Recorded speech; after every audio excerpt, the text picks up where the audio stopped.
reading. Okay, let's do this now. Take out what you did for today and have it in front of you. And then open your notebooks and open your books. And, oh, sorry. Sorry. Maybe we'll just put it on Rachel. Yeah. Be great. All right, here we go. All right. Check, check, check. Yeah, see what you can do about that, Brendan. See what you can do. All right, here we go. Are you guys ready for a good day? Yes. Yeah, exciting day? Okay, so what I want to do is take a couple minutes to do a little review, okay? Hello? Hello? Little review. The big idea that I want to make sure you took away from yesterday has to do with the way that I think Pequod is functioning in the story. Hey, you need to be paying close attention to right now, okay? So look at your notes from yesterday. How is Pequod functioning as a character? He's a character, obviously, but what I'm trying to get you to see is that Melville's up to something. He's using him in a certain way, and if you're paying attention, you notice it. Go, Maya. You were saying that he was acting like more Christian than the, like he's not Christian, but he's acting more Christian than the people who actually are Christians. Okay, and here's my question. For what purpose is that being achieved? Or what purpose is Melville accomplishing by showing him in that light, that he's, as I said yesterday, out-Christianing the Christian? Come on, work on that. Is it kind of like the, I feel like I'm going to say something wrong. Is it It's kind all of right. like the whale, like you said, whale is like God's instrument, so is he kind of like God's instrument? Well, but for what, I guess, is what I'm asking. No, that's good, Maya. You're heading in the right direction. So think about it for a minute. If you're a civilized person, you're a Christian, you're a Westerner, and here's this other guy who's a savage and a pagan, and yet he's behaving heroically, generously, you're right, virtuously. What's the point? Go ahead, Kara. Making himself superior to everyone else. Or if not making himself superior. Making everyone like superior to him. Wait, I don't. No. Think about what you're saying again. Try that one more time. Like his example, what is it doing? It's proving that you don't have to be white and Christian to be a good person. Okay, yeah, and what we're seeing, yeah, so he's reflecting on other people. Do you guys see this? He's reflecting perhaps the unchristianness of the world he's living in, maybe the uncivilized quality of the civilized world. Look, let me ask you, you better be able to answer this question. Where did we see this before? Yeah. Speak. Franklin, when he was talking about the natives and like he was showing like how they treat like outsiders better than the white Christians do. Do you guys remember what she's talking about? Remember that essay? You should make a note of this. Like the remarks concerning the savages in North America. The savages were really, in some ways, a tool for Franklin to show how like inefficient, how unkind, how sort of civilized, quote, civilized people were. Okay, so that's one thing really important. For he's acting as a kind of mirror for people to look at themselves. Now, look, this is the other thing I really wanted to point out. We've talked about being white, Western, civilized, but there's another feature to him which is very important, and I'm going to remind you of some lines. A man can be honest in any skin he's in. As if a white man were anything more dignified than a whitewashed Negro. Like, what is he obviously also emphasizing about Pequod? No, you're not listening to my question, my quotes. As if a white man were anything more dignified than a whitewashed Negro. A man could be honest in any skin he's in. Everyone's like equal. Yeah. But what is it? What aspect of Pequod is he clearly? His skin color, right? Are you guys seeing this? He's pointing out something about race and skin color, yes? And what is he essentially saying about Pequod's skin color? It doesn't matter. Yeah, it doesn't matter. Like, listen, think about this for a minute. Think about yourself as a 19th century American, and you're hearing an author say, there's nothing more dignified in being white than dark. right? That's a pretty revolutionary idea in the 19th century in America. Capiche? You with me? And even though he is he's from the Polynesian Islands, and what color is his skin? Do you remember? I mean, it's dark, but what color is it? He describes it in chapter 3. Yeah, but he says like purplish. Remember, he's like has purple skin, he claimed. So he's clearly not like African. But what I want you to see is that he's being used in some ways by Melville as a way to comment on what's going on in America as far as race. You with me? Okay, so just keep your eyes peeled for this. Queequeg is a way for Melville to very kind of cleverly and maybe secretly talk about race. Amen? Amen. And then the only other thing I'll mention from yesterday is, remember I talked about that you can read the book in other ways? What were those 2 other ways I talked about? No, like just a whole other way. I went off on this tangent yesterday. Yeah, a documentary to a whole way of life that's disappeared, right? And the author clearly feels nostalgia about, right? And then what was the other one? This whole long chapter in what whole narrative? Look at your notes. You got nothing? Man's search for something.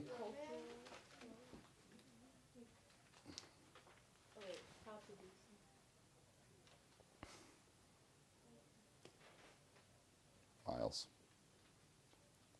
Nothing. I don't believe it. This is very sad. No.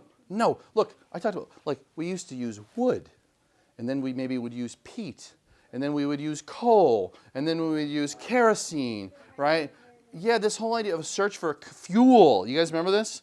And over the centuries, it's been one thing and another, and a lot of times the way we get it is like crazy. It takes so much effort, and it's so kind of convoluted, and this is just one chapter in that story. Do we get carbohydrates, fluorocarbons from whales anymore? No, we don't, right? That's gone. That seems like a crazy thing in the past. And what I'm trying to get you to see is when you have kids, the way we do it now, I guarantee you will be thought of as like something crazy that we used to do. Tearing whole mountains down, dig coal out and burn it. It's like the most kind of dirty thing possible, right? People are like, what? That's nuts. Okay, you ready for the next thing? All right, let's do this. Let's do a little quiz-a-rooney. Just like oral here. All right, you ready for this? Who knows this? This is for honors only, or those of you who read 14. How was Nantucket Island first discovered? 1, 2, 3 people know the answer to that? Say it, Miles.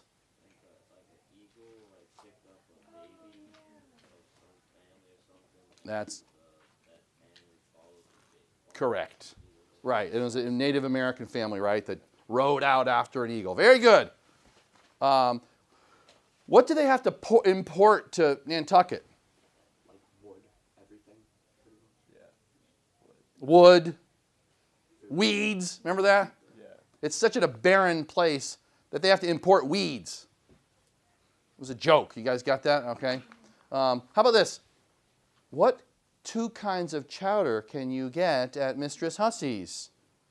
Brandon? Cod and clam. Very good. Why, Emma, why is it that Mistress Hussey said, no harpoons in the bedroom? TK? Some guy earlier on had taken one up and he stabbed himself. Very good, right? Now how about this? Kara? Who needs to choose the ship?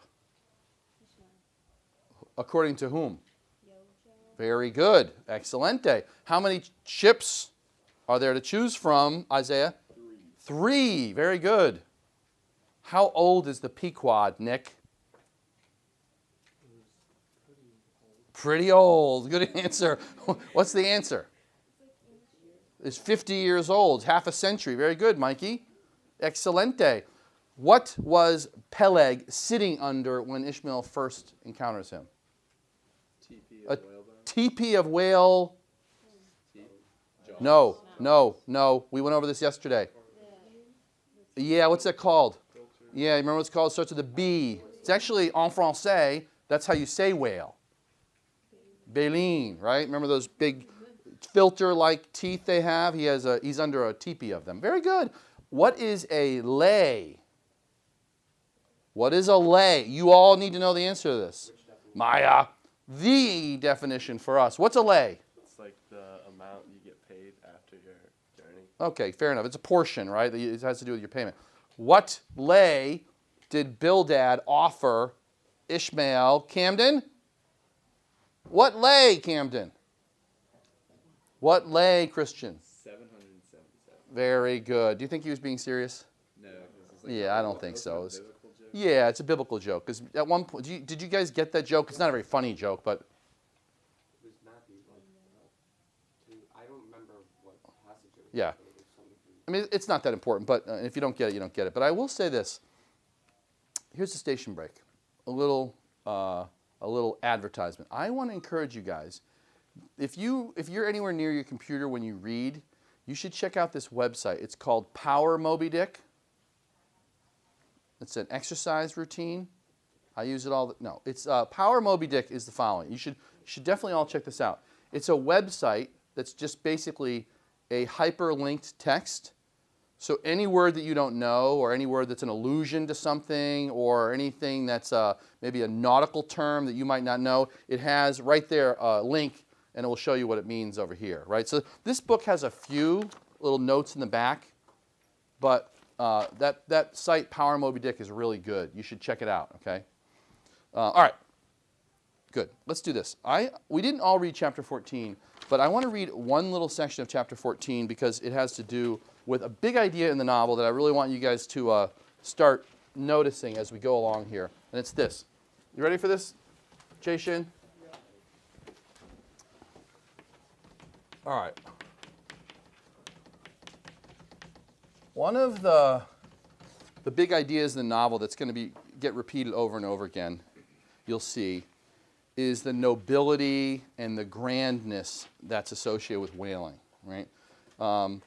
Whaling is this really difficult and demanding task. And over again, Ishmael is just like enchanted by these men who are able and willing to do this. And the first place I'd like you guys to look is in the chapter called Nantucket. So I know that not all of you read it, which is fine. But everybody turn, if you wouldn't mind, to page 56. And one of the things I want you to notice is this. Of course, where are the greatest whalers from? Nantucket, because that's the original place, right? The greatest whalemen are from Nantucket. It's the origin of whaling. And so he has this sort of like hymn to Nantucketers because of their intrepidness. What does it mean to be intrepid? You guys know that word? Yeah, very brave. Very good, Jay Shin. Brave, bold, and this is the Nantucketer. Okay, let's read this a little bit with me. Okay, here we go. Now, listen. Another one of the reasons to read this book, Camden, is that it's so visually delightful. Like, I'm telling you right now, I'm making a vow. It's big in this book, right? If I ever win Powerball, okay, like the big one, like a couple $100 million, a big portion of it is going to go to making a Moby Dick film. And you'll all be hired, okay? You'll all, I'll get, huh? Didn't they just make it? That was weak sauce. It was not from the film. It was not from the book. This is going to be a long movie. It might take you a few weeks to watch, okay? But the point is, it's going to be amazing. Yes, right. It's going to be a miniseries, okay? And but I'll tell you, like, we're going to have scenes in it like this, okay? I'm going to read to you a little bit of this, and you'll see, like, the visual there is so perfect. Okay, so let's read this part together. Ready? Start on page 56, about 3/4 of the way down, and he's just kind of praising the Nantucketer for the glory that's associated with whaling. Listen to what he says here. I'm going to start with the Nantucketer, he alone resides. Can you find that, please? The Nantucketer, he alone resides and riots on the sea. He alone, in Bible language, goes down to it in ships, to and fro, plowing it as his own special plantation. There is his home. There lies his business, which a Noah's flood would not interrupt, though it overtook all the millions of China. He lives on the sea as prairie cocks in the prairie. He hides among the waves. He climbs them as chamois hunters climb the Alps. For years he knows not the land, so that when he comes to it at last, it smells like another world, more strangely than the moon would to an earthman. With the landless gull that at sunset folds her wings and is rocked to sleep between billows, those are waves, so at nightfall, the Nantucketer, here it is, out of sight of land, furls his sails and lays him down to rest, while under his very pillow rushes herds of walruses and whales. Oh, that's good, right? Scene opens. You ready for this? Scene opens. A weary Nantucketer on board a ship. The day's over. He furls his sails. He goes down into the hold, down the forecastle, as they say, to lay him down to sleep. And then what we have is a cutaway view of the hull. Are you following me? So you see him sleeping, and here's the hull of the ship, and what is underneath him? Great ocean beasts, walruses and whales swimming under him. Scene over. You like it? I mean, it's visually delightful. So listen, all through that chapter of 14, so I hope you're making a note of this. Chapter 14 is one of the first places we see Ishmael just praising the Nantucketer in particular, but in general the whaleman. He's like an emperor. He owns most of the globe, because what's most of the globe covered with? Water, and it's his, right? You know, he's not like a pirate who just steals from other ships. He's like a farmer who gets his living actually out of the very thing he's living on, the water, right? He gets it from the depths of the sea. He's like, what? These guys are amazing, right? Look. What does every young, red-blooded, I'm going to say boy, but girl or boy, want? Like, what's the greatest kind of adventure job you could have these days? Like the greatest adventure you could possibly have. Go where? No, even bigger now. Yeah, go to space. Are you following me? This was written before such things even existed, right?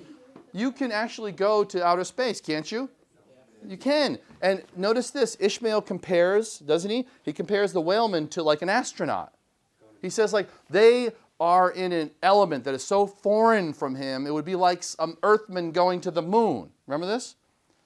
Which didn't exist in his day. So anyway, point number one today, new stuff from last night's reading, is the whaleman as kind of hero, right? As an extraordinary individual.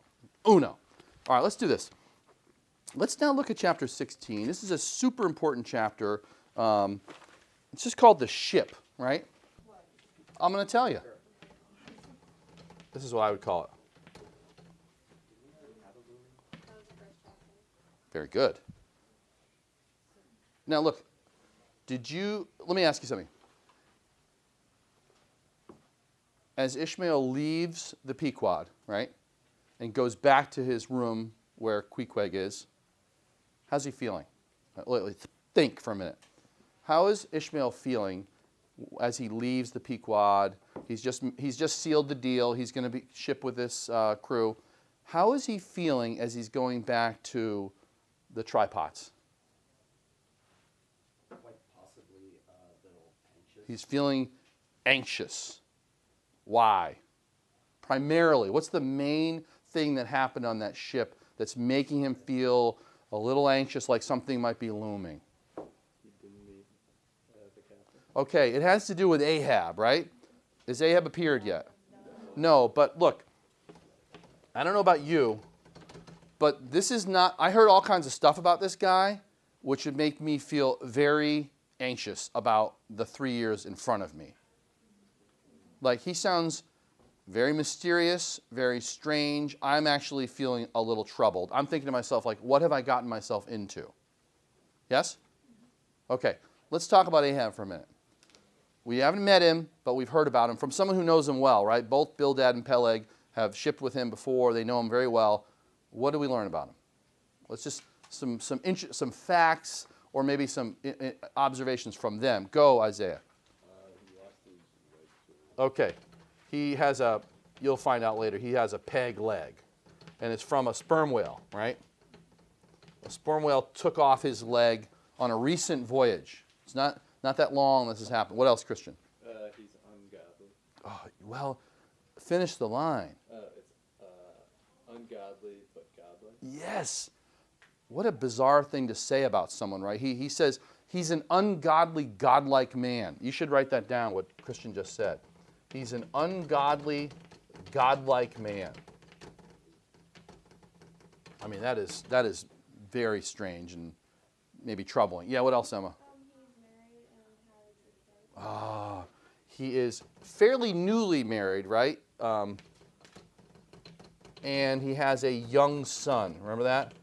And if you remember, the guy he's talking to, Peleg, sees that as extremely important, right? That's and we'll talk about why in a minute. What else? What else? Go, Brad. Didn't they say that he kind of like went insane? Ah.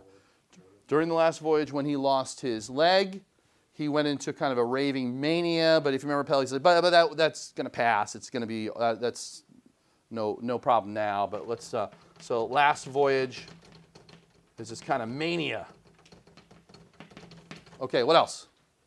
Say it. Really, it was a lance? Okay, he says, yeah. He says his lance is the best in the island, right? So he's really good at whaling. But he says a weird thing about his lance. What is he? You should be on this page. What page is that? 71. What is he stuck his lance into? Something that's, again, extremely inscrutable. Find this. What does he say, Emma? It's like in the third to last paragraph, and towards the very end, he says that he lanced stranger foes in it. He has, what's the verb? He has lanced or he stuck his, Lance in my he has fixed his lance into stranger and mightier foes than whales. Now, what is mightier than a whale? Something godlike. Well, I guess my point is, like, I can't imagine what that would be. What would you stick your lance into, which is kind of like a harpoon, that is mightier and stranger than a whale? Now, again, this just adds the mystery too, right? He's had mightier foes than the whale. And by the way, when I read that line recently, I was thinking about old Thoreau. What did Thoreau said you might want to shoot? Yourself. And what did he mean by that? Did he mean like you should kill yourself with a gun? No, what was he talking about? Okay, put attention to pursue something. That's what he meant by hunting and shooting. So I wonder if this means something like that. Like he has subdued with his mind or something, maybe not his actual lance. Strange things. Okay, hey, look, you're forgetting another couple things. What does he say in the very beginning? He says, hey, I'd like to meet this guy. What does he say? He says, I'm a little concerned. I haven't met the captain yet. What does Peleg then immediately say back to him? Go, just sing it out. He doesn't see people. Why? He's sick, but not sick, but then he's not well either. You guys remember this? Right? So, I mean, is the guy sick or not? Right? He says he's an ungodly God. What do these things have in common? Ungodly, godlike man, sick but well. Yeah, these are weird contradictions. He even says this other thing. He's been where? To colleges and where else? Among cannibals. And what are those things like? Yeah, polar opposites, extremes. Highly cultivated and civilized, highly uncivilized, right? So this, I like the way that someone said this. This is a man of contradictions, at least from the point of view of Peleg. This is a man full of strange contradictions. He's sick. Well, not really. He's not really well either. He's educated, but he's a cannibal, savage. He is someone who's ungodly, but then he's godlike. Like, what does this all mean, right? It's very weird. And if you remember, we spend a little time talking about his name, which is very important to me because if you remember, Peleg says this great thing. He says, he's above the common. What does that word, what does that phrase mean? He's above the common. Cedric, what does that mean? Yeah, if I said, Cedric, he is above the common.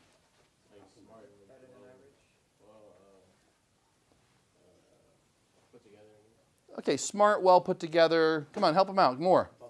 Yeah, he's just like, he's a superior man, right? He is above the common. He says, he's no Peleg and he's no Bildad. He's Ahab, boy. And Ahab of old was a crowned king. So there's something royal about him. But what is, of course, Ishmael, who is a sort of scholar, we know this. What does he immediately say? He said, yeah, but Ahab was one of the. Didn't he upset the Israelites? yes, remember the word he used? Yeah, but he was a vile one. Sure, his name is kingly and royal, but a vile. Do you guys know who Ahab is? Say no or yes or something. Hello, yes? So listen, Ahab, you need to know this. I wonder if you know his wife's name. Does anybody know the wife of Ahab in the Old Testament? Huh? No. She's a very famous bad girl. Brittany, that's close. No. Have you ever heard of this name, Jezebel? Jezebel. Look, if your grandma calls you a Jezebel, what is she basically saying about you? Yeah, you're a naughty girl, right? And I mean, Jezebel is synonymous with being bad, right? Jezebel's wife was Ahab's wife, Jezebel, was a terrible woman, and Ahab was a terrible man. And what happens to Ahab? Ishmael told you. He's told you right there last night in your reading. What happened to that guy? He dies outside the city gates and the dogs lick his blood. Like, he has a bad ending. Are you following me? And that's what Ishmael says. And you remember Peleg said, hey, don't say that. Do not say that.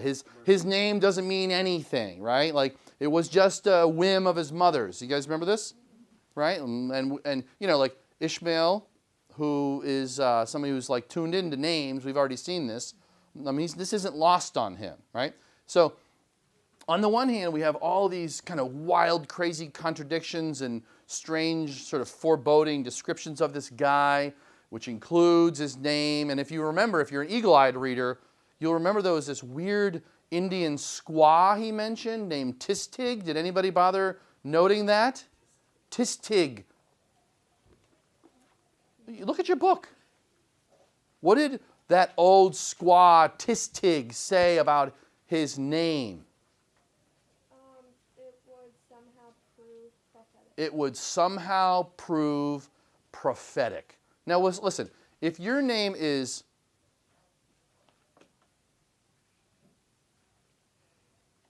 well, let's just do it. If your name is Ahab, and someone tells you your name is going to prove prophetic, what does that imply is going to happen to you? You'll have the same, and what was Ahab's fate? The other one, the king one from Old Testament. Yeah, he died dishonorably, and his body was laid out in broad daylight. Stop doing that, please. For the dogs to lick his blood. Are you following me? Now again, but if you remember, Peleg says, just don't pay any attention to that stuff. That just doesn't mean anything, right? You remember this? That doesn't mean anything. He says, in fact, how can there be anything to hold against this man? What has he done recently in his old age?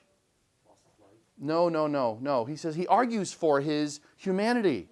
He's gotten married. He's recently been married to a young wife, and by that young wife, had a son. Can there be, what is that line? Read it out loud. It's beautiful. This is like Peleg, his old friend, trying to make an argument for him. What does he say? Read it. Yeah, go ahead, Rachel, say it. Then there can be any other. That's a question. Oh yeah. Think of that by that sweet girl, that old man had a child. Hold ye, then there can be any utter hopeless harm that I have. No, my lad. Stricken, blasted if he be, Ahab has his humanities. Okay, yeah, that's not bad. All right, now listen, Brandon, you want to open your book. That's really important. Look, I'm going to read this with a little bit more passion. Okay, this is what he's saying. Listen, look, if you were a young green hand about to sign on to the ship, and you heard all this noise, how would you feel? Very uneasy. So much so that what would you might want to do? Just back out of this thing, right? And Peleg says, listen, hold on now, let me just read this. He says the following. He says, where are we? Here we go. Besides, my boy, he's pleading. He has a wife, not 3 voyages wedded, a sweet, resigned girl. Think of that. That sweet girl, by that sweet girl wedded, the old man had a child. Hold ye then there can be any utter hopeless harm in Ahab? What's the answer supposed to be? No, of course. How can there be some hopeless harm in such a man who is willing to open his heart up to a wife at this age and have a child by him? No, what's the last line? Ahab has his humanity. You need to underline that. Ahab has his humanities. This is going to come and bite us in the ear later on, okay? So underline that line. On the one hand, he's being displayed or portrayed, I should say, as this dark, strange character, and yet his old friend is saying, like, no, he has human qualities that we should feel sympathetic to, right? Go ahead, TK, you first. I don't know, but when I was reading it, I kind of felt like Peleg. Peleg, he was like kind of unreliable because at some point, like he was like, oh, he's just like me, but like nothing like me at all, and like it seemed like he was always like advocating for him. Yeah. But like, Yeah, that's a good point. And, look, this portrait that we're getting of Ahab is strange, and that's why I call this chapter Loomings. But it may be that we need to sift it ourselves, right? We can't be sure in every sense like what this guy's like, right? It's a very odd portrait of the man. And as all of you said already, he leaves anxious. Yeah, go. like since he's A little louder, Emma. since he's supposed to have like an unhonorable death, or Well, like, who knows? That may just be it's nonsense. What the prophet says. Yes. Like, could the death have been like him actually dying from the sperm whale, but he like escaped it with just his leg being off? Oh, I see. Oh, that's interesting. Do you follow what she's saying? Yeah. Yeah, like we know that he has escaped an encounter with a whale, right, that nearly did him in. And what you're saying is, could that have been the prophecy? And that he somehow dodged. I like it. Make a note of it. Good work. Now, yes? I noticed, is it Peleg? Peleg. Peleg said, when he said a moody good captain is better than a laughing bad one, and then it reminded me of Ishmael when he said, Yeah. "It's better to sleep with a sober camel than a drunken Christian." Hear her. Do you hear this? Yeah. Say that again. That was a really good observation. Peleg said a moody good captain is better than a laughing bad one, and that reminded me of Ishmael when he said it's better to sleep with a sober camel than a drunken Christian. Yeah, and in both cases, you're given, or in all, if you add them all up, you're given these weird opposites, right? A moody, good captain, what's the word? A laughing, bad one. Those are all sort of like half of one thing, half of another. Similarly, what do we have? Are Christians supposed to get drunk? No, right? And we don't tend to think of savages as sober, right? So he's pointing out like these kind of funny little, again, contradictions, and that's a really good point. You know, he's saying like it's better to sign on with this guy. Well, again, you ought to make a note on right in your book. Is this true? Is in other words, is Peleg right? We'll find out, right? It's better to have a moody but good captain, and I think by good he means competent. You with me? Like a seaman. He really knows what he's doing. Now, Kara answered a question correctly earlier, which I want to hit because it's thematic. You ready for this? One of the points about this book that I've already emphasized a little bit, but I'm going to just mention it again because I want you to keep your eyes peeled for it, has to do with fate and choice and freedom. Okay? Do you guys remember in the very first chapter he says, another reason I went to sea is that the stage manager's fate like arranged it for me to go. Hello, do you guys remember this? He said, I thought I was acting out of free will, but now that I look back, it turns out that I wasn't. It was like these cunning devices of fate to get me to do one thing or another. Do you guys remember that? And he describes them as sort of stage managers, like this whole thing is a play. Hello? Yes? Like he's had a part that's written out. Now listen, last night, the first part of chapter 16 says something very curious. What does Pequod tell Ishmael that needs to happen? According to whom? Yojo. So now I want you to think about this for a minute. Yojo tells Pequod to tell Ishmael to go choose a boat. And what will the choice be? Well, no, like how?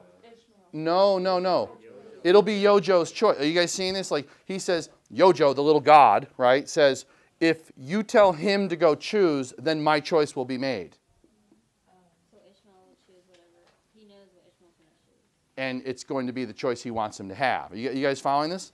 So in other words, it's an interesting thing. Like, according to Ishmael at least, at this moment, who's arranging the choices? Yeah, and what is Yojo? A god, right? He says he's not a very good God. Remember that? He's not very effective. Remember that? He tries really hard, but things don't always go his way. Which actually, listen, if you're an eagle-eyed reader, you may say to yourself, this is potentially an interesting commentary on God. In other words, God's full of good intentions, but he's never very good at accomplishing his mission. Are you following me? Like the whole idea of God being maybe omnipotent. Maybe Yojo is a way of kind of like poking at that idea. Are you with me? So look, all I want to do is get you to see, like, here we are again. Who's choosing? Ishmael thought he was choosing, right? But he was told to choose by Pequod, who was told to choose by Yojo. So you need to be thinking about this, like, whose choice is this? Now, let's hit one more thing if we can. We were introduced to another character last night who I think is one of the most important characters of the whole book. Who was it? And I'm going to go like this. Now, Bildad and Peleg, we're never going to see them again. It's a character. Very well described, very important. The Pequod, right? Yeah, very good. The Pequod. Now, let's do this. Let's make sure we all have a strong image of this Pequod. What are the things you remember reading about the Pequod? First of all, what is it named after? Who remembers this and noticed this? Hey. What is the Pequod named after?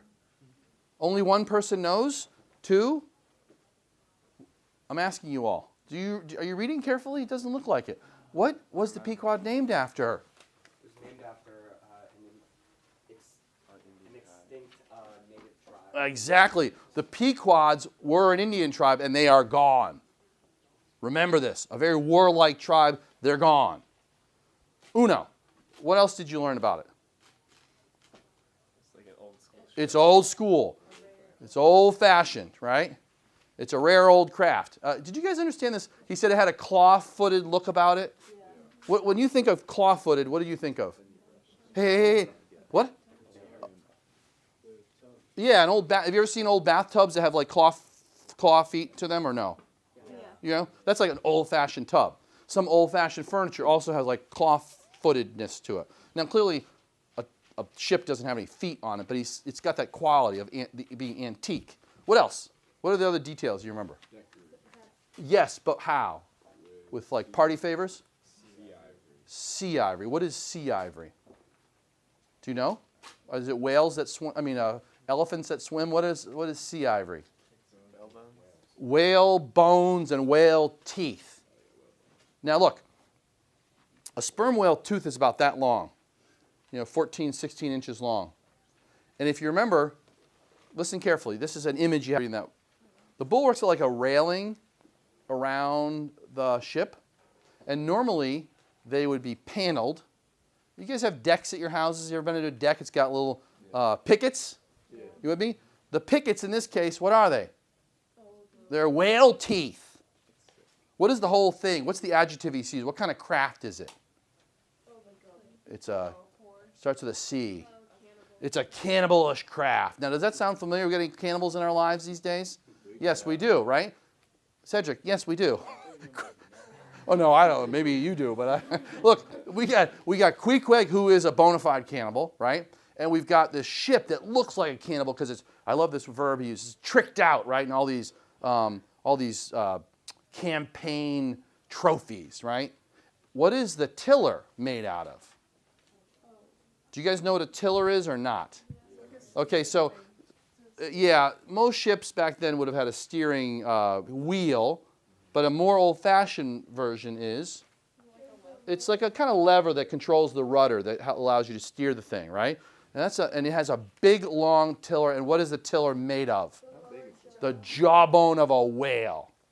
Did you see that picture of me sitting under a jawbone of a sperm whale the other day? That thing is 12 feet long, right? So the tiller of a big ship like this might have been 8 or 9 feet long. And remember, it's all carved, right? I don't know about you. I would love to see this ship. But if you asked me to go on a voyage for 3 years, this would not be the ship I would choose at all. No way. Why? It's old. It seems unreliable. Remember he says it's like been all over the world. It looks like a soldier that's fought in the desert and also in the Arctic. Like, it's cool looking, but that's be the last ship I'd want to go to. And what's Ishmael's response? Second he sees it, that's the ship for us. You guys remember that? Now, discuss. Okay, since like the ship is made out of like the whale bones. It's not made out of it, but it's It has decorated. aspects Yes. of like, could that be like since it's a whaling ship, could that be an intimidation to the whales, like saying like this is your fate? Oh, well, that's I like that because do you know? I don't know. You guys ever heard of these? Like, this is terrible what I'm about to say, but you know, some savage soldiers in the old days, what they would do is they'd wear necklaces. Have you ever heard of this? Of like the enemies they killed, they cut their ears off or their nose off or parts of their bodies, and then they would like hang them on their neck. It's very savage, right? But I think Emma's right. It's like, oh, this is what I do, right? I consume and I capture and I trophy myself with my foe, right? And that's what the Pequod is. It's something really intimidating about this ship. Yeah. Also, it seems like kind of what we just talked about. There's certain parts of fate playing into this because he was saying how usually somebody who would hear about the captain the way he did would usually shy away from that, but that actually intrigued him. Like he wanted to. Okay, listen, what she said is really important. I hope you make a note of this, Mikey. Mikey, are you making notes on things? Yeah, okay, good. Okay, so listen, I hope you wrote a bunch of things down about the Pequod, but I think one of the things that TK is getting at is this. The choice of the Pequod says a lot about Ishmael, doesn't it? What is he drawn to? Things that are He's drawn to the strange, right? He is drawn to the strange. He's drawn to the exotic, to the things that would intimidate other people. Look, think about this for a minute. Who's his new friend? A cannibal who's got teeth that are filed, covered with tattoos, a pagan, idol-worshipping cannibal, right? What inn was he drawn to? The Spouter Inn, which was all dilapidated and basically falling apart, but he just like loved it. He thought there was something charming about it, right? Hey, look, where is the place that whaling is really cooking and really going well these days? Your answer correctly. Where is it? It's New Bedford, but he doesn't want to go. Where does he want to go? The original, the old school, right? Like that's where he wants to go. You with me? Look, I don't know if I asked you guys this before, but we got some old Baltimore types in here. You ever have family come out from out of town to, like, they're from Florida or whatever, and they're like, oh, you know what I want to eat because I'm in Maryland? Crab, right? And now, if you say, like, okay, great, Saturday night we're going to get crabs, do you bring them to, like, the Red Lobster? Maybe. No. Why not, Mikey? It's not like authentic to Baltimore. Yeah, it's not like the real thing. You can get that, in like Nebraska, right? Where would you? Do you have a place you'd go? If you came to Annapolis, we'd go to this place called Cantlers. It's right on the water. It's picnic tables. You cover everything with paper. They pour them out, right? Then you're hammering them. You're like, this is the real thing, right? That's Ishmael all over the place. I mean, frankly, here's one way of thinking. He is a romantic, right? Listen, look, remember when they were arguing about his pay? In the end, what did he basically say about pay? He didn't really care. He's like, as long as I get my bread and my board and my bread, I don't really care. I'm not really interested in worldly wealth. But what is he clearly interested in? Adventure, experience, learning, right? Pursuit of things that fascinate him. That is his jam, right? He's not interested in acquiring a lot of wealth. Okay, nice. Now, there's more. This is a major chapter, chapter 16. So I want to point out maybe a couple of things more since we have a little more time. And that is about Quakers. Okay, I want to say a word or two about Quakers. This is important for the book, but it's actually important for the context of the... Stop. No, don't move. I want to just point out something here before you go. Ready for this? Listen carefully. There is in this book and in this experience a curious confluence. I'm going to use that word a lot, this unit. And it's a confluence between the following things. Ready for this? Quakers, whaling, and abolitionism. What smart apple out there remembers, where did Frederick Douglass give his first speech? He went to do you guys remember this? When he escaped, he went to New Bedford. What did he do for a living? He caulked ships. Do you remember this? Yeah. Most of them would have been whaling ships. Now, then he went to Nantucket. He gave his first public speech in Nantucket. Now listen, the Quakers were famously persecuted by the Puritans. Where would you go if you'd go to some far out hinterland, right? Like an island, perhaps. Are you with me? Martha's Vineyard, Nantucket was largely populated by Quakers. But Quakers were also against slavery. So you'd see a lot of runaway slaves drawn to these parts of Massachusetts. And then guess what? What kind of trade is practiced in these places? Whaling.